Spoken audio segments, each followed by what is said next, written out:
ആദരണീയനായ മൻമോഹൻ സർ, പ്രഭാകരൻ, പ്രകൃതി ചികിത്സകനായ പ്രഭാകരൻ, എൻ്റെ മുമ്പിലിരിക്കുന്ന പ്രിയപ്പെട്ടവർ, വളരെ കാര്യമാത്ര പ്രസക്തമായ ഒരു വിഷയമാണ് സെമി ഡയറക്ടേഴ്സിൻ്റെ ഈ പരിപാടി. ഇവിടെ വെൽനെസ് എന്നുള്ള വാക്കാണ് ഏറ്റവും പ്രധാനപ്പെട്ട ശ്രദ്ധാർഹമായൊരവസ്ഥ. എന്താണ് വെൽനെസ്? അത് ഈ ഭക്ഷണം കൊണ്ടോ അല്ലെങ്കിൽ മരുന്ന് കൊണ്ടോ കിട്ടുന്നതല്ല വെൽനെസ്. വെൽനെസ് എന്ന് പറഞ്ഞാൽ സ്വസ്ഥത ഉണ്ടാവുക എന്നുള്ളതാണ്. മലയാളത്തിൽ പറഞ്ഞാൽ സ്വാസ്ഥ്യം. നമുക്ക് എങ്ങനെ സ്വസ്ഥത ഉണ്ടാവും? നമ്മളെങ്ങനെ അസ്വസ്ഥജനകമായ ഈ അന്തരീക്ഷത്തിൽ നമ്മുടെ ജീവിതം എങ്ങനെ സ്വസ്ഥത കൈക്കൊള്ളാൻ സാധിക്കും? അതിന് വളരെയേറെ ചർച്ചാ വിഷയമായ ഒരു സംഭവമാണ്. സ്വാസ്ഥ്യം എങ്ങനെ ലഭിക്കും? ആർക്കും സ്വസ്ഥതയില്ല. രാവിലെ എഴുന്നേറ്റ് രാത്രി ഉറങ്ങുന്നത് വരെ മനുഷ്യരെല്ലാം ഇന്ന് അസ്വസ്ഥരാണ്. അസ്വസ്ഥജനകമായ ഒരു അന്തരീക്ഷത്തിലാണ് നാം ഇന്ന് ഓരോ ദിവസവും കഴിഞ്ഞുകൂടുന്നത്. ഭക്ഷണം കഴിച്ചാൽ അല്ലെങ്കിൽ ഭക്ഷണം നിയന്ത്രിച്ചാൽ നമുക്ക് സ്വസ്ഥത കൈവരുമോ? അതൊരു ഭാഗം മാത്രമാണ്. നമുക്ക് എല്ലാ രംഗത്തും സ്വാസ്ഥ്യം കിട്ടണം, സ്വസ്ഥത കിട്ടണം. ഇതിന് എന്താണ് പോംവഴി എന്നത് നാം ഇരുന്നൊന്ന് ചിന്തിക്കേണ്ടതായിട്ടുണ്ട്. ഈ നിറഞ്ഞ സദസ്സ്, വളരെ ശ്രദ്ധയോടുകൂടി കേൾക്കുന്ന ഈ സദസ്സ്, ഇവിടെ നിന്ന് ഇറങ്ങിപ്പോകുമ്പോൾ എന്തെങ്കിലും ലഭിച്ചു എന്നുള്ള സ്വസ്ഥതയോടുകൂടി പോകണം എന്നുള്ളതാണ് എൻ്റെ പ്രഭാഷണത്തിൻ്റെ പ്രധാന ഘടകം. അസ്വസ്ഥജനകമായ ഈ അന്തരീക്ഷത്തിൽ സ്വസ്ഥത കൈവരിക്കുവാനുള്ള അവസരങ്ങൾ ഉണ്ടാക്കണം. ഇവിടെ നിന്ന് ഇറങ്ങിപ്പോകുമ്പോൾ നിങ്ങൾക്ക് സ്വസ്ഥത ലഭിക്കേണ്ടതായിട്ടുണ്ട്. ഇവിടെ നടന്ന 3 പ്രഭാഷണങ്ങളും ക്ലാസുകളും നമ്മെ അസ്വസ്ഥപ്പെടുത്തിയിരിക്കുകയാണ്. രോഗത്തെക്കുറിച്ചും അത് ഭക്ഷണം കൊണ്ടുണ്ടാവുന്ന അസ്വസ്ഥതയെക്കുറിച്ചുമാണ് പ്രതിപാദിച്ചത്. സ്വസ്ഥത ലഭിക്കണം എന്നുള്ളത് ആരും പറഞ്ഞില്ല. കാരണം നമുക്ക് ആവശ്യം ഇന്ന് സ്വസ്ഥതയാണ്. എൻ്റെ പ്രിയപ്പെട്ട ശ്രീജിത്ത് ചെറുപ്പക്കാരനാണ്. വളരെ കാര്യമാത്ര പ്രസക്തമായ നിലയിൽ അദ്ദേഹം വിഷയം അവതരിച്ചു. അപ്പോഴും ഞാനും നിങ്ങളുമെല്ലാം അസ്വസ്ഥരാവുകയാണ്. ഇതെങ്ങനെയാണ് ഇത് ഭക്ഷണം കഴിക്കാതെ ജീവിക്കുക? ഇന്നുന്ന ഭക്ഷണം, പാല് കഴിച്ചാൽ ഇന്നുന്ന വിഷമം, ഭക്ഷണം കഴിക്കാതിരിക്കാൻ പറ്റില്ല, ഭക്ഷണത്തിലെല്ലാം വിഷം, ചെറിയ കുഞ്ഞുമക്കൾക്ക് കൊടുക്കുന്ന വിഷം, നമ്മൾ കഴിക്കുന്ന വിഷം, ഈ വിഷത്തെക്കുറിച്ച് മാത്രം പറയുകയും ഈ വിഷം എങ്ങനെ നമ്മിൽ നിന്ന് ഇല്ലാതാക്കാൻ കഴിയും എന്നതിനെക്കുറിച്ച് വിഷമിക്കുകയും ചെയ്യുന്ന ഒരവസ്ഥയാണ്. ഇവിടെ കൊടുത്തിരിക്കുന്ന തലവാചകം വെൽനെസ് ആണ്. വളരെ പ്രധാനപ്പെട്ട ഒരു സബ്ജക്റ്റാണത്. വെൽനെസ് എന്ന് പറയുന്നത് സ്വാസ്ഥ്യം എങ്ങനെ ലഭിക്കും എന്നുള്ളതാണ്. സ്വസ്ഥത ലഭിക്കാൻ 5 മാർഗങ്ങളാണുള്ളത്. നമ്മുടെ ജീവിതത്തിൽ സ്വസ്ഥത ലഭിക്കണമെങ്കിൽ അടിസ്ഥാനപരമായ 5 കാര്യങ്ങൾ അനുഷ്ഠിക്കേണ്ടതായിട്ടുണ്ട്. ഒന്ന്, ഫിലോസഫിക്കൽ ആറ്റിറ്റ്യൂഡ് ടുവേർഡ്സ് ലൈഫ്. ജീവിതത്തിന് തത്വചിന്താപരമായ ഒരു ആറ്റിറ്റ്യൂഡ് ഉണ്ടാക്കണം, മനോഭാവം ഉണ്ടാക്കണം. മറ്റത് ബാലൻസ്ഡ് ഡയറ്റ്സ്, സമീകൃത ആഹാരം. മൂന്നാമത്തത് എക്സസൈസ്. നാലാമത്തത് avoidance of tobacco and alcohol. 5-മത് അവോയ്ഡൻസ് ഓഫ് ടെൻഷൻ. ഈ 5 കാര്യങ്ങൾ ഒരാൾ അനുഷ്ഠിക്കുകയാണെങ്കിൽ അയാൾക്ക് സ്വസ്ഥത കിട്ടും. എന്താണ് ഈ ഫിലോസഫിക്കൽ ആറ്റിറ്റ്യൂഡ് ടുവേർഡ്സ് ലൈഫ് എന്ന് പറഞ്ഞാൽ? ജീവിതത്തിന് തത്വചിന്താപരമായ നിലയിൽ ഒരു ആറ്റിറ്റ്യൂഡ് ഉണ്ടാവണം, മനോഭാവം ഉണ്ടാവണം. അതാണ് അടിസ്ഥാനപരമായ കാര്യം. ഭക്ഷണവും മറ്റുള്ള കാര്യങ്ങളും ഒക്കെ തന്നെ അതിൽ നിന്നാവുന്ന ഉൽപ്പന്നങ്ങളാണ്. ആവശ്യമായിട്ടുള്ളത് സ്വസ്ഥതയാണ്. സ്വസ്ഥത ലഭിക്കണമെങ്കിൽ നമുക്ക് ആവശ്യം ഫിലോസഫിക്കൽ ആറ്റിറ്റ്യൂഡ് ടുവേർഡ്സ് ലൈഫ്, ജീവിതത്തിൻ്റെ ഒരു തത്വചിന്താപരമായ ഒരു അവസ്ഥ ഉണ്ടാക്കണം. അതെങ്ങനെ ലഭിക്കുമെന്നതാണ് ആദ്യം നാം ചർച്ച ചെയ്യേണ്ടതായിട്ടുള്ളത്. നമുക്ക് നമ്മുടെ ചുറ്റുപാടും ഇന്ന് അസ്വസ്ഥത ഉണ്ടാക്കുന്ന കുറേ അനുഭവങ്ങൾ അനുഭവിച്ചുകൊണ്ടിരിക്കുകയാണ്. രാവിലെ മുതൽ വൈകിട്ട് ഉറങ്ങുന്നത് വരെ, രാത്രിയുടെ അവസാന ഘട്ടം വരെ നാം ഉറങ്ങുമ്പോഴും സ്വപ്നത്തിൽ കൂടിയും നാം അസ്വസ്ഥരാവുകയാണ്. അപ്പം ജീവിതത്തിൻ്റെ 24 മണിക്കൂർ നമ്മൾ അസ്വസ്ഥരാവുകയാണ്. രാത്രി ഭയപ്പെടുന്ന സ്വപ്നങ്ങൾ കണ്ടു നാം ഭയജീവിതരായി ഞെട്ടി ഓടുന്നു. പകൽ മുഴുവനും അന്ത്യം വരെ വർക്ക് ചെയ്യുക നമുക്ക് കിട്ടുന്നത് അസ്വസ്ഥതയാണ്. രാവിലെ പത്രം നോക്കുമ്പോൾ നാം അസ്വസ്ഥരാകുന്നു. നമ്മുടെ ചുറ്റുപാടും നടക്കുന്ന അനാശാസ്ത്ര സംഭവങ്ങൾ, മക്കളെ കൊണ്ടുപോകുന്ന ആളുകൾ, ഇങ്ങനെ നിരവധി ആളുകൾ കുഞ്ഞുമക്കളെ സ്കൂളുകളിലേക്ക് അയക്കാൻ ഭയപ്പെടുന്നു. സ്വന്തം അച്ഛൻ പോലും മക്കളെ ബലാത്സംഗം ചെയ്യുന്നു. ഇവിടെ ലോകത്ത് മുഴുവനും എമ്പാടും നടന്നുകൊണ്ടിരിക്കുന്നു. യാത്ര ചെയ്യാൻ പറ്റാത്തൊരവസ്ഥ. രാവിലെ എഴുന്നേറ്റാൽ രാത്രി ഉറങ്ങുന്നത് വരെ നമുക്ക് അസ്വസ്ഥരാണ്. ഈ അസ്വസ്ഥജനകമായ ഈ അന്തരീക്ഷത്തിൽ നമുക്ക് എങ്ങനെ സ്വസ്ഥത നേടാൻ സാധിക്കുമെന്നതിൽ ഒരു പുനർചിന്തനം നാം ഇന്ന് നടത്തേണ്ടതായിട്ടുണ്ട്. ഇവിടെ നാരായണ ഗുരുദേവർ പറഞ്ഞു, ഫിലോസഫിക്കൽ ആറ്റിറ്റ്യൂഡ് ടുവേർഡ്സ് ലൈഫിനെ പറ്റി ഞാൻ അവഗാഹമായ പഠനം നടത്തിയപ്പോൾ വളരെ തത്വചിന്താപരമായ നില അവതരിപ്പിച്ചത് നാരായണ ഗുരുദേവരായിരുന്നു. അവനവൻ ആത്മസുഖത്തിന് ആചരിക്കുന്നവ അവരനും സുഖമായി വരേണം. ഇതാണ് ഏറ്റവും വലിയ തത്വചിന്ത. നമ്മുടെ എന്ത് നമുക്ക് നേടിയെടുക്കണം എന്നുള്ളത്, ആ നേടിയെടുക്കുമ്പോൾ തന്നെ മറ്റുള്ളവർക്കും അത് ഗുണത്തരായിട്ട് വരണം. ഇവിടെ നാം കാണുന്നത് അതല്ല. നമ്മുടെ സുഖത്തിന് വേണ്ടി, നമ്മുടെ താൽക്കാലികമായ സുഖത്തിന് വേണ്ടി എന്ത് മാർഗങ്ങളും, എന്ത് ഹീനമാർഗങ്ങളും അവലംബിക്കുക എന്നുള്ളതാണ് നമ്മുടെ സമൂഹത്തിൽ കാണുന്ന അവസ്ഥ. അത് മാറ്റിയെടുത്താൽ മാത്രമേ നമ്മുടെ ചിന്തകളും നമ്മുടെ പ്രവൃത്തികളും ഈ രൂപത്തിലേക്ക് മാറ്റിയെടുത്തെങ്കിൽ മാത്രമേ നമുക്ക് സ്വസ്ഥത ലഭിക്കുകയുള്ളൂ. സ്വസ്ഥത ലഭിക്കണമെങ്കിൽ നമ്മുടെ കാര്യം മറ്റുള്ളവരുടെ കാര്യം കാണണം. അങ്ങനെ കാണാത്ത കാലത്തോളം നമുക്ക് സ്വയം സ്വസ്ഥത ഉണ്ടാക്കാൻ പറ്റില്ല. അതാണ് നാരായണ ഗുരുദേവർ പറഞ്ഞത്, അവനവൻ ആത്മസുഖത്തിന് ആചരിക്കുന്നത്. നമ്മുടെ മനസ്സുഖത്തിന് വേണ്ടി നാം എന്തോ ചെയ്യുന്നുവോ അത് മറ്റുള്ളവർക്കും സുഖമായി വരണം. നാം ഒന്ന് ആലോചിച്ച് നോക്കൂ, അങ്ങനെയുള്ള ചിന്താഗതി ആർക്കാണുള്ളത്? പണം വാരിക്കൂട്ടുക, ഭക്ഷണം വാരി തിന്നുക, പാർപ്പിടങ്ങൾ ഉണ്ടാക്കുക, ഇത്തരം കാര്യങ്ങൾ നാം വാരിക്കൂട്ടുകയാണ്. നാം അസ്വസ്ഥരാവാൻ വേണ്ടിയാണ് നമ്മുടെ ഈ സമൂഹത്തിലുള്ള നാം ഓരോരുത്തരും സ്വസ്ഥതയ്ക്ക് വേണ്ടി പ്രവർത്തിക്കുന്നു. വാസ്തവത്തിൽ അതുകൊണ്ട് പ്രവർത്തിക്കുന്നതുകൊണ്ട് സ്വസ്ഥത ലഭിക്കുന്നുണ്ടോ? ആർക്കാണ് സ്വസ്ഥത? ചെറിയ കുഞ്ഞുമക്കളെ ചെറിയ സ്കൂളുകളിൽ അയച്ചു. അതുപോലെ തന്നെ മറ്റുള്ള എല്ലാ കാര്യങ്ങളിലും അവനവൻ്റെ കാര്യത്തിന് വേണ്ടി ശ്രമിക്കുകയാണ്. ഞാൻ മാത്രവും ഞാനും എൻ്റെ കുടുംബവും, ഇതാണ് നമ്മുടെ സമൂഹത്തിൽ ഇത് നടമാടിക്കൊണ്ടിരിക്കുന്ന ഏറ്റവും വലിയ പ്രയാസം. മതങ്ങളും അത് തന്നെ ചെയ്യുന്നു, എല്ലാ സാമൂഹ്യ പ്രവർത്തകന്മാർ അതിന് ചെയ്യുന്നു, രാഷ്ട്രീയ പ്രവർത്തകന്മാർ അതിന് ചെയ്യുന്നു. എല്ലാം അവരുടെ നിലനിൽപ്പിന് വേണ്ടി, അവരുടെ കാര്യം നേടുവാൻ വേണ്ടി അഹോരാത്രം ശ്രമിച്ചുകൊണ്ടിരിക്കുകയാണ്. അതോടൊപ്പം തന്നെ അവർ അസ്വസ്ഥരായിട്ട് മാറുകയും ചെയ്തു. അപ്പോൾ ഇവിടെ അത്യാവശ്യമായിട്ടുള്ളത്, നമുക്ക് സ്വസ്ഥത ലഭിക്കണമെങ്കിൽ അടിസ്ഥാനപരമായ ഘടകം നമുക്ക് എന്താണോ ആവശ്യമുള്ളത് അത് മറ്റുള്ളവർക്കും ലഭിക്കണം. നബി തിരുമേനി പറഞ്ഞു, നിന്റെ അയൽവക്കക്കാരൻ പട്ടിണി കിടക്കുകയാണെങ്കിൽ മുഴുവൻ ഭക്ഷണം കഴിക്കുന്നവൻ, മുഴുവയറുമായി ഭക്ഷണം കഴിക്കുന്നവൻ എൻ്റെ അനുയായിയല്ല എന്ന് അദ്ദേഹം പറഞ്ഞു. യേശുക്രിസ്തു പറഞ്ഞു, നിന്നെപ്പോലെ തന്നെ നിന്റെ അയൽവക്കക്കാരൻ നീ സ്നേഹിക്കുക.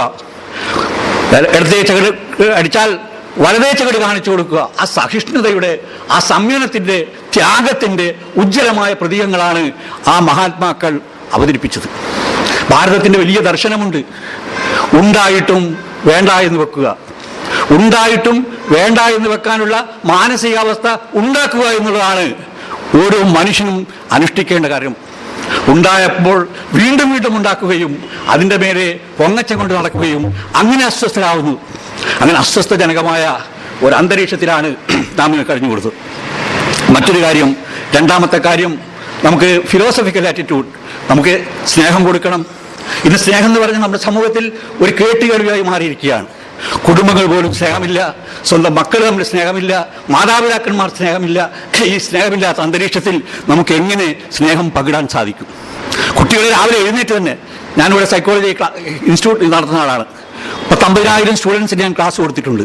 എവിടെയും കുട്ടികൾക്കും മുതിർന്നവർക്കും തന്നെ സ്നേഹത്തെപ്പറ്റി ഒന്നും അറിഞ്ഞുകൂടാ. എല്ലാവരും സ്നേഹത്തെപ്പറ്റി പറയും. ഇവിടെ ടെററിസം വർദ്ധിച്ചുകൊണ്ടിരിക്കുന്നു, എവിടെ സ്നേഹം, മനുഷ്യത്വം നശിച്ചുകൊണ്ടിരിക്കുന്നു എന്ന് എല്ലാവരും പറയും. അവരൊക്കെ തന്നെ മനുഷ്യന് ഹീനമായ പ്രവൃത്തി ചെയ്തുകൊണ്ടിരിക്കുന്നു. അപ്പോൾ ആദ്യമായിട്ട് നമ്മുടെ ജീവിതത്തിൽ അടുക്കും ചിട്ടയും വേണമെങ്കിൽ, നമുക്ക് ഒരു സ്വസ്ഥമായ ജീവിതം നയിക്കണമെങ്കിൽ ഈ മറ്റുള്ളവരെ സ്നേഹിക്കുകയും ആദരിക്കുകയും ചെയ്യുന്നുള്ള മാനസികാവസ്ഥ നാം ഉണ്ടാക്കേണ്ടതായിട്ടുണ്ട്. മറ്റൊരു കാര്യം രണ്ടാമത്, വെൽനസ്സിന് വേണ്ടി നാം ഉണ്ടാക്കേണ്ടത് ബാലൻസ്ഡ് ഡയറ്റ്സ്. നേരത്തെ ആചാര്യൻ പറഞ്ഞതുപോലെയും നമ്മുടെ പ്രൊഫസർ പറഞ്ഞതുപോലെയും ഭക്ഷണം ഒരു ഘടകമാണ്. നമ്മുടെ സ്വസ്ഥതയ്ക്ക് ഭക്ഷണം ആവശ്യമാണ്. ഭക്ഷണത്തിൻ്റെ പലതരത്തിലുള്ള പ്രയാസങ്ങൾ നമുക്ക് അസ്വസ്ഥത ഉണ്ടാക്കുന്നു, നമ്മുടെ വെൽനസ്സിനെ നശിപ്പിക്കുന്നു. നാം ഇന്ന് കഴിക്കുന്ന ഭക്ഷണത്തെക്കുറിച്ചൊക്കെ നന്നായി ഇവിടെ പ്രതിപാദിച്ചു, ഞാൻ അതിലേക്ക് കടക്കുന്നില്ല. എന്താണ് ബാലൻസ്ഡ് ഡയറ്റ് എന്ന് പറഞ്ഞാൽ? നമുക്കറിയാം, ഇന്ന് ബാലൻസ്ഡ് ഡയറ്റ് എന്ന് പറഞ്ഞാൽ രാവിലെ ഒരു ഭക്ഷണം കഴിച്ചു, ഉച്ചക്ക് കഴിച്ചു, വൈകിട്ട് കഴിച്ചു, രാത്രി കഴിച്ചു. ആ 5 നേരം കൃത്യമായി ഭക്ഷണം കഴിക്കുന്നവരെ ബാലൻസ്ഡ് ഡയറ്റ് എന്ന് പറയുന്നു. പക്ഷേ നാം അറിയാത്തൊരു വസ്തുതയുണ്ട്, ഇവിടെ പ്രതിപാദിക്കാത്തൊരു വസ്തുതയുണ്ട്. ബാലൻസ്ഡ് ഡയറ്റ് എന്ന് പറഞ്ഞാൽ, സമീകൃത ആഹാരം എന്ന് പറഞ്ഞാൽ 4 ഘടകങ്ങൾ, ഭക്ഷണത്തിന് 4 ഘടകങ്ങൾ വേണം. ഒന്ന് കാർബോഹൈഡ്രേറ്റ്സ്, പ്രോട്ടീൻസ്, വൈറ്റമിൻസ്, മിനറൽസ്. ഈ 4 ഘടകങ്ങൾ നമ്മുടെ ദൈനംദിന ജീവിതത്തിൽ ഓരോ ദിവസവും 4 ഘടകങ്ങൾ ഉണ്ടായെങ്കിൽ മാത്രമേ ബാലൻസ്ഡ് ഡയറ്റ് ആവുള്ളൂ. നമുക്കറിയാവുന്ന നാം കാർബോഹൈഡ്രേറ്റ്സ് കഴിക്കുന്നുണ്ട്. അതാണ് നമ്മുടെ ചോറിൽ കാർബോഹൈഡ്രേറ്റ്സ് ആണ്. നമുക്കൊരു പ്രവർത്തിക്കേണ്ടുന്ന ഊർജ്ജം നിൽക്കുന്നത് ഈ കാർബോഹൈഡ്രേറ്റ്സ് ആണ്. രണ്ടാമത്തെ കാര്യം പ്രോട്ടീൻസിനെ പറ്റി ഒരു വലിയ തെറ്റിദ്ധാരണ ഉണ്ടായിട്ടുണ്ട്. പ്രോട്ടീൻ ഉണ്ടാവണമെങ്കിൽ മാംസം കഴിക്കണമെന്നുള്ളത്. യൂറോപ്പ് അങ്ങനെയായിരുന്നു പറഞ്ഞത്. ഒരു കാലത്ത് യൂറോപ്പിന്റെ ഭക്ഷണ സമ്പ്രദായത്തിൽ പ്രോട്ടീൻസിനെ പറഞ്ഞത് ധാരാളം മാംസം കഴിക്കണമെന്നുള്ളതാണ്. അടുത്ത കാലത്ത് അവരത് മാറ്റി. പ്രോട്ടീൻസ് എന്ന് പറഞ്ഞാൽ കാർബോഹൈഡ്രേറ്റ്സിന്റെ കൂടെ ന്യൂട്രീഷനിൽ ഏറ്റവും ഉള്ള നൈട്രജൻ വേണം. നേരത്തെ മുടിയുടെ കാര്യം എൻ്റെ സുഹൃത്ത് പറയുകയുണ്ടായി. നൈട്രജൻ ഉണ്ടെങ്കിൽ മാത്രമേ പ്രോട്ടീൻ ആവുകയുള്ളൂ. നൈട്രജൻ കിട്ടണമെങ്കിൽ പയർവർഗ്ഗങ്ങളിൽ മാത്രമേ നൈട്രജൻ ഉള്ളൂ.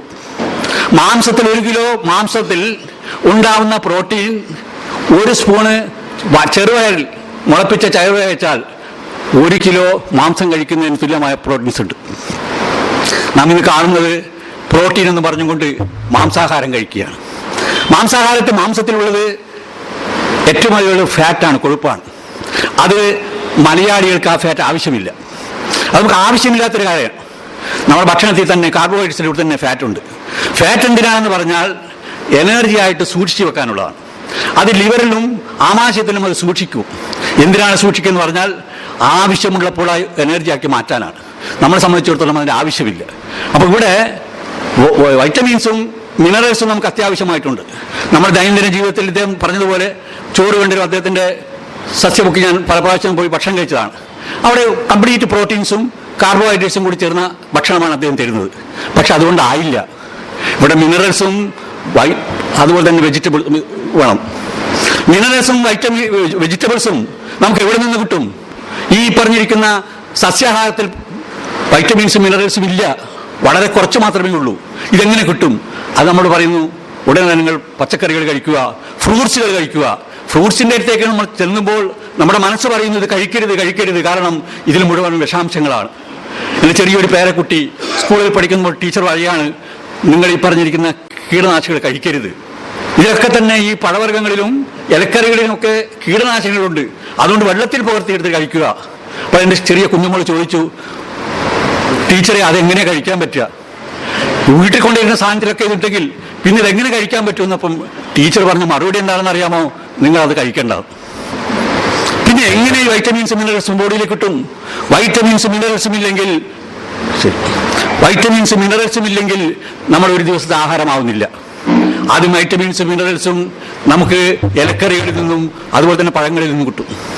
ആ കട്ടാതെ വരുമ്പോൾ നമ്മൾ എന്ത് ചെയ്യണം? അവിടെയാണ് നമ്മുടെ സെമി ഡയറ്റിൻ്റെ ആ ഒരു ചോദ്യത്തിന് മറുപടി വരുന്നത്. അവിടെ വൈറ്റമിൻസും മിനറൽസുമുള്ള ഏറ്റവും ക്യാപ്സൂൾ രൂപത്തിൽ അവർ ഇന്ന് പ്രചരിപ്പിച്ചുകൊണ്ടിരിക്കുകയാണ്. ഒരു വലിയ ത്യാഗോജ്ജലമായ പ്രവർത്തനമാണ് ചെയ്യുന്നത്. സ്പൈർലീന എന്ന് പറഞ്ഞിരിക്കുന്ന ഒരു വലിയ ഘടകമുണ്ട്. ആ സ്പൈർലീന പായൽ നിന്നുള്ള എടുത്ത ഒരു സാധനമാണ്. ഞാനത് പലർക്കും കൊടുത്തു നോക്കി. എൻ്റെ കൗൺസിലിങ്ങിന് വരുന്ന കുട്ടികൾ, പഠന വൈകല്യമുള്ള കുട്ടികൾക്ക് ഞാൻ സ്പൈർലീന കൊടുത്തു. അതില്ലാത്തൊന്നുമില്ല. പ്രോട്ടീൻസ് 60% ഉണ്ട്. അതിൽ ഏറ്റവും അധികം പ്രോട്ടീൻസ് ഉള്ള ഘടകം ഈ സ്പൈർലീനയാണ്. അതിന് പറയുമെങ്കിൽ തന്നെ ധാരാളം സമയമെടുക്കും. ഞാൻ എൻ്റെ സഹോദരന്മാരോട് പറയുകയുണ്ടായി, ഈ സ്പൈർലീന നമുക്ക് ക്ലാസ്സുകളിലൊക്കെ ഫ്രീ ആയിട്ട് കൊടുക്കുന്ന ഒരു പരിപാടി ഉണ്ടാക്കണം. കാരണം ഒരു ക്യാപ്സൂൾ കഴിച്ചാൽ, ആ ഒരു ദിവസത്തെ ഫുഡിൽ കൂടെ ഒരു ക്യാപ്സൂൾ കഴിച്ചാൽ നമുക്ക് വൈറ്റമിൻസും മിനറൽസുമായി. അപ്പോൾ ഇത് പ്രചരിപ്പിക്കേണ്ടതായിട്ടുണ്ട്. WHO ലോകാരോഗ്യ സംഘടനയാണ് ഈ സ്പൈർലീന കഴിക്കുന്നതിനെ പറ്റി ലോകത്തോട് പറഞ്ഞു. ചൈനയും അമേരിക്കയും ജപ്പാനുമൊക്കെ തന്നെ സ്പൈർലീന കൃഷി ചെയ്തുകൊണ്ട് ലോകത്തും എമ്പാടും അത് പ്രചരിപ്പിച്ചുകൊണ്ടിരിക്കുകയാണ്. ഞാൻ എൻ്റെ ക്ലിനിക്കിൽ വരുന്ന പലർക്കും ഞാൻ കൊടുക്കുന്ന വിജയിച്ചിരിക്കുന്നതാണ് ഒന്ന് സ്പൈർലീനയും ഒന്ന് omega-3 ഫാറ്റി ആസിഡും. അതുപോലെ തന്നെ IG നേരത്തെ പറയുകയുണ്ടായി. ഇതൊക്കെ ഞാൻ എൻ്റെ പ്രാക്ടിക്കൽ എക്സ്പീരിയൻസ് ആണ്.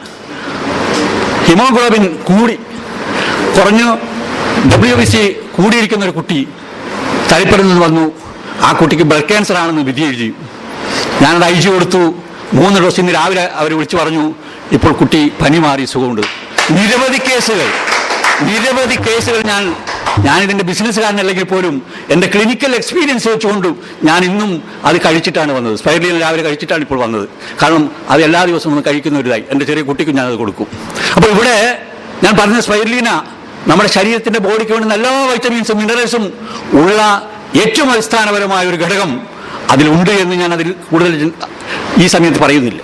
അതുപോലെ ഒമേഗ 3 ഫാറ്റി ആസിഡ് ഓർമ്മക്കുറവുള്ള പല കുട്ടികൾക്കും സ്കൂളുകളിൽ നിന്നും മറ്റും ചെറിയ കുട്ടികളെ അയക്കുമ്പോൾ ഓർമ്മക്കേടും പഠന വൈകല്യത്തിനും അയക്കുന്ന കുട്ടികൾക്കൊക്കെ ഞാനിത് പ്രൊമോട്ട് ചെയ്യുകയാണ്. അതുപോലെ തന്നെ ലിവറിനെ പറ്റിയിട്ടുള്ള ഒരു അസുഖം നമ്മുടെ പ്രൊഫസർ ഒരു ശിഷ്യനാണ്, സ്റ്റുഡൻ്റാണ്, ഹരിപ്രസാദ് എന്ന് പറഞ്ഞിരിക്കുന്ന ഒരു സ്റ്റുഡൻറ്റ്. ആ കുട്ടിയുടെ ബില്ല് മുഴുവൻ 9.5 ആയി. അവരവരോട് പറഞ്ഞു, സാറിനോടുള്ള സ്നേഹം കൊണ്ടാണ് അവരെൻ്റെ അടുത്ത് വന്നത്. ഉടനെ ഹോസ്പിറ്റലിലേക്ക് അഡ്മിറ്റ് ചെയ്യണം, ബില്ല് മുഴുവൻ 9.5 ആയി കഴിഞ്ഞാൽ ഇതിന് വേറെ മാർഗമില്ല എന്ന് പറഞ്ഞ് അവർ ഭയപ്പെടുത്തി. പക്ഷേ എൻ്റെ അടുത്ത് വന്നു. ഞാൻ ഈ ലിവർ ടോൺ കൊടുത്തു, അതിന് കൂടെ മറ്റു മരുന്നും കൊടുത്തപ്പോൾ 0.5 ആയി മാറിയിരിക്കുന്നു കഴിഞ്ഞ മാസം. ഇത് എൻ്റെ പ്രാക്ടിക്കൽ എക്സ്പീരിയൻസ് ആണ്. 3 ക്യാൻസർ പേഷ്യൻസ് എൻ്റെ കയ്യിലുണ്ട്. ബ്രസ്റ്റ് ക്യാൻസറാണ്, റിമൂവ് ചെയ്യണമെന്ന് പറഞ്ഞിരിക്കുകയാണ്. അവർക്ക് ഞാൻ കിട്ടാതിരുന്നിട്ട് പോലും നമ്മുടെ കുറുക്കുമീൻ വാങ്ങിച്ചു കൊടുത്തു. ഈ ടെലിവിഷൻ ചാനൽ മമ്മൂട്ടി പ്രത്യക്ഷപ്പെടുന്ന ഒരു രംഗമുണ്ട്, നിങ്ങളത് കണ്ടു കാണും. നിങ്ങൾക്കറിയാമോ കുറുക്കുമീൻ്റെ അംശം എത്രയുണ്ടാകുമെന്ന് അറിയാമോ? മഞ്ഞളിൽ കുറുക്കുമീൻ്റെ അംശം എത്ര അറിയാമോ എന്ന് മനോഹരമായ നിലയിൽ നമ്മുടെ മമ്മൂട്ടി നമ്മളോട് ചോദിക്കുകയാണ്. അത് മറുപടി പറയുന്നില്ല മമ്മൂട്ടി പറഞ്ഞു എത്രയുണ്ടെന്ന് അറിയാമോ? അത് ഞാൻ പറയുന്നില്ല. കാരണം അത് നിങ്ങൾക്ക് തേടി പിടിച്ചോളൂ. കുറുക്കുമീൻ്റെ അംശം എത്ര ഉണ്ടോ നിങ്ങൾ തേടി പിടിച്ചോളൂ. അപ്പോഴാണ് നമ്മുടെ സുഹൃത്ത് ഇതുപോലെയുള്ള ചുണക്കുട്ടികൾ ഇതിൻ്റെ പ്രധാനമായത്. ഞാനത് കൊടുത്തു. 3-4 പേഷ്യൻസിന് കുറുക്കുമീൻ കൊടുത്തു. 2 മാസം ഞാൻ കുറുക്കുമീൻ കഴിച്ചു. പിന്നെ തൽക്കാലം അബൂക്കർ പറഞ്ഞ് നിർത്തിക്കളാന്ന് പറഞ്ഞു. ഞാൻ ഈ പ്രോഡക്റ്റ് കഴിച്ചുകൊണ്ടിരിക്കുകയാണ്. 73 വയസ്സായി എനിക്ക്. 2 മണിക്കൂർ ഒരേ നിൽപ്പിൽ നിന്ന് ഞാൻ പ്രസംഗിക്കാറുണ്ട്. ക്ലാസ് എടുക്കാറുണ്ട്. എൻ്റെ മെമ്മറിക്ക് ഇന്നുവരെ നഷ്ടപ്പെട്ടിട്ടില്ല. അൽസൈമേഴ്സ് എന്ന് പറഞ്ഞാൽ രോഗം ബാധിച്ചു വരുന്ന നിരവധി പേഷ്യൻസ് എൻ്റെ കൂടെ വരികയാണ്. ഞാൻ പല പ്രാവശ്യം കരഞ്ഞു പോയിട്ടുണ്ട്. ഈ മാരകമായ രോഗം വരാതെ എന്നെ ഇവിടുന്ന് കൊണ്ടുപോകണമെന്ന് ഞാൻ പ്രാർത്ഥിച്ചിട്ടുണ്ട്. ഉടുതുണിയില്ലാതെ കുളിമുറിയിൽ പോയാൽ നഗ്നമായി വരികയും മലമൂത്ര വിസർജനം വീട്ടിൻ്റെ മുറ്റത്ത് വെച്ച് നടത്തുകയും അർദ്ധരാത്രി നടന്നു പോവുകയും ചെയ്യുന്ന സ്ത്രീകളെ കൂട്ടി ചില പ്രായമുള്ള ആളുകൾ കടന്നു വരികയാണ്. അവരുടെ അമ്മമാരാണ്, ഉമ്മമാരാണ്. അവർക്ക് ഒരു രക്ഷയുമില്ല. ഒരു ടീച്ചർ എൻ്റെ അടുത്ത് പറയുകയുണ്ടായി, ഒരു അൽസൈമേഴ്സ് എന്ന് പറഞ്ഞ രോഗം വന്നൊരു അച്ഛൻ ടീച്ചർ, സ്കൂളിൽ ടീച്ചറാണ്. ആ അധ്യാപികയാകുന്ന ടീച്ചർ അച്ഛനെ നോക്കി നിൽക്കാൻ കഴിയാതെ വന്നു. രാത്രി 2 മണിക്ക് അച്ഛൻ ഇറങ്ങി നടക്കുകയാണ്. എവിടെയാണ് അച്ഛൻ പോകുന്നതെന്ന് ആർക്കും അറിയില്ല. വഴിക്ക് വെച്ചുകൊണ്ട് കൂട്ടി വരുമ്പോൾ ഞാനിവിടെ പോയി, ഞാനിവിടെ തന്നെ ഇല്ലേ? പലരും ഒരു വക്കീൽ, അഡ്വക്കേറ്റ് ഞാൻ ട്രീറ്റ് ചെയ്തുകൊണ്ടിരിക്കുകയാണ്. ഞാൻ പേര് പറയുന്നില്ല. കേരളത്തിലെ പ്രസിദ്ധനായിരിക്കുന്നൊരു അഡ്വക്കേറ്റ്, ഹൈക്കോടതി വക്കീലാണ്. അദ്ദേഹത്തിൻ്റെ ഞാൻ ട്രീറ്റ്മെൻറ്റ് ചെയ്യാൻ വീട്ടിൽ പോയപ്പോൾ അദ്ദേഹത്തിൻ്റെ ഭാര്യയെ കാണിച്ചു വെച്ചു. ഇത് ആരാണെന്ന് വെച്ചോ, ഇവിടുത്തെ വേലക്കാരി. ചിരിക്കേണ്ടത് സത്യമാണ് പറയുന്നത്. നിങ്ങൾക്കും എനിക്കുമൊക്കെ വരാം. ഇവിടെ ചിരിക്കുകയല്ല, ഞാനും നിങ്ങളും കരയണം. ഇവിടെ ചിരിക്കാനുള്ള അവസരമല്ല, കരയാനുള്ള അവസരമാണ്. എത്ര പ്രായം ചെന്ന് കഴിഞ്ഞാലും ചെറിയ പ്രായത്തിലൊക്കെ അൽസൈമേഴ്സ് എന്ന രോഗം വരിക. ഞാൻ പെണ്ണെടുത്ത് കാണിച്ചിട്ട് ചോദിച്ചു എന്താണെന്ന്. അങ്ങനെ പറയുകയാണ് ഇത് ബ്രഷാണെന്ന്. എവിടെ എത്തി? ഇവിടെ എത്തി. മാരകമായ നിലയിൽ അൽസൈമേഴ്സ് വർദ്ധിച്ചുകൊണ്ടിരിക്കുന്നു. ഉയർന്ന ആളുകളിൽ എൻ്റെ ബഹുമാനപ്പെട്ട മനോഹർ സാറിന് അറിയാം, ഞാനൊരു ട്രീറ്റ് ചെയ്യുന്ന ഒരു ഡോക്ടറെ പറ്റി, ഞാൻ അദ്ദേഹം പറയുന്നില്ല. അൽസൈമേഴ്സ് വന്നിരിക്കുന്നു. ഇവിടെ തന്നെ അശോക ഹോസ്പിറ്റൽ ആൾക്കാരുണ്ട്. ഡോക്ടേഴ്സിന് അൽസൈമേഴ്സ് വന്നിരിക്കുന്നു, സാധാരണക്കാരന് വന്നിരിക്കുന്നു. ഇന്ന് ഏറ്റവും മാരകമായ ക്യാൻസർ അല്ല, ക്യാൻസർ വന്നാൽ അങ്ങ് മരിച്ചു പോകും. ഇത് മരിക്കില്ല. ഒടുവിൽ ടീച്ചർ എന്നോട് പറഞ്ഞു, സാറേ ഒരു കാര്യമുണ്ട്, ഞാൻ അച്ഛനെ കൊണ്ട് എനിക്ക് വയ്യാതായി, എനിക്ക് സ്കൂളിൽ പോകാൻ കഴിയാതായി. ഞാൻ 4ാമത്തെ കാര്യം avoidance of tobacco and alcohol. അത് നമുക്കറിയാം. മദ്യവും മയക്കുമരുന്നുകളും മദ്യപാനീയങ്ങളും ലഹരി പദാർത്ഥങ്ങളും കൊണ്ട് നമ്മുടെ കേരളം മുഴുകിയിരിക്കുകയാണ്. വളരെ അപകടകരമായ നിലയിൽ ഈ മയക്കുമരുന്നും മദ്യങ്ങളും സുലഭമായി ലഭിച്ചുകൊണ്ടിരിക്കുന്നു. ഇത് നമ്മുടെ സ്വസ്ഥതയെ നഷ്ടപ്പെടുത്തുന്നു, നമ്മുടെ വെൽനെസ്സിനെ നഷ്ടപ്പെടുത്തുന്നു. നമുക്ക് ആവശ്യമുള്ള വെൽനെസ് കിട്ടുന്നില്ല. ഒരു മദ്യപാനി വീട്ടിലേക്ക് കയറി വരുമ്പോൾ ആ വീടും അതിൻ്റെ പരിസരം മുഴുവനും അസ്വസ്ഥരാണ്. അപ്പോൾ അവിടെ നിൽക്കുന്നത് മറ്റൊരു കാര്യം, ഞാൻ കൂടുതൽ അത് പറയുന്നത് നിങ്ങൾക്ക് അറിയുന്ന കാര്യങ്ങളാണ്. മറ്റൊരു കാര്യമാണ് ഈ ടെൻഷൻ, അവോയ്ഡൻസ് ഓഫ് ടെൻഷൻ. ഇതെങ്ങനെ അവോയ്ഡ് ചെയ്യാൻ പറ്റും? അതും കൂടി അറിഞ്ഞതിന് മാത്രമേ ഈ പരിപാടി വിജയിക്കും എന്ന് ഞാൻ ആഗ്രഹിക്കുന്നത്. നമുക്കറിയാം, നിങ്ങൾ സബ്സ്റ്റിറ്റ്യൂട്ടായിരിക്കുന്ന കുറേ കാര്യങ്ങൾ നമ്മുടെ കമ്പനിയിലുണ്ട്. ഞാനത് കൊടുത്ത് അനുഭവസ്ഥനാണ്. അത് നിങ്ങൾ അവരുമായി ബന്ധപ്പെട്ടാൽ അറിയാം. മറിച്ച് അവോയ്ഡൻസ് ഓഫ് ടെൻഷൻ അല്ലെങ്കിൽ സ്ട്രെസ്, മാനസികമായി ടെൻഷൻ ഉണ്ടാവുന്ന ഒരവസ്ഥ. ഞാനത് നിങ്ങളോട് ചോദിക്കട്ടെ, ഈ കൂടിയിരിക്കുന്ന ആളുകളിൽ ഒരു ദിവസമെങ്കിലും ടെൻഷൻ ഇല്ലാത്തൊരു അവസ്ഥ ഉണ്ട് എന്ന്, അനുഭവത്തിലുണ്ട് എന്ന് പറയാൻ ധൈര്യമുള്ള ആളുണ്ടെങ്കിൽ അത് കൈവക്കണം. എനിക്കിന്ന് ടെൻഷനേ ഉണ്ടായിട്ടില്ല, ഞാൻ വളരെ സ്വസ്ഥനാണ്, എനിക്ക് വളരെ വെൽനെസ് ഉണ്ട് എന്ന് അഭിമാനത്തോടു കൂടി പറയുവാൻ അർഹതയുള്ള ആരെങ്കിലും ഉണ്ടെങ്കിൽ ദയവായിട്ടൊന്ന് കൈവക്കണം. ആരുമില്ല. കഴിഞ്ഞ MG കോളേജിൽ ഇതുപോലെയുള്ളൊരു കുട്ടികൾക്ക് സ്റ്റുഡൻസിന് ക്ലാസ് കൊടുത്തപ്പോൾ ഞാൻ അവരോട് ചോദിച്ചു, നിങ്ങൾക്ക് ടെൻഷൻ ഇല്ലാത്ത ആരെങ്കിലും ഉണ്ടോ? വെറും മലയാളം മാത്രം അറിഞ്ഞുകൊണ്ട് വരുന്ന ആളുകളുണ്ട്. അവരും ടെൻഷൻ എന്നുള്ള വാക്ക് ഉപയോഗിക്കും. അവർക്ക് അറിയില്ല എന്താണ് അതിൻ്റെ അർത്ഥം, എന്നാലും പറയും എനിക്ക് ടെൻഷനാണ് ഡോക്ടർ എന്ന് പറയും. അപ്പോൾ ടെൻഷൻ എന്ന് പറയുന്നത് സർവ്വസാധാരണമായ ഒരു ഭാഷാ പ്രയോഗമായി മാറിയിരിക്കുന്നു. ഒരു ദിവസവും നാം ടെൻഷനിലാണുള്ളത്. How can be avoid tension? ഇതൊക്കെ നമുക്ക് ഭക്ഷണത്തിനും സബ്സ്റ്റിറ്റ്യൂട്ട് ചെയ്തിട്ടും നമുക്കെല്ലാം മാറ്റാം. ഈ പറഞ്ഞ പോലെ മിനറൽസ് ഒക്കെ കഴിച്ചിട്ട് മാറ്റാം.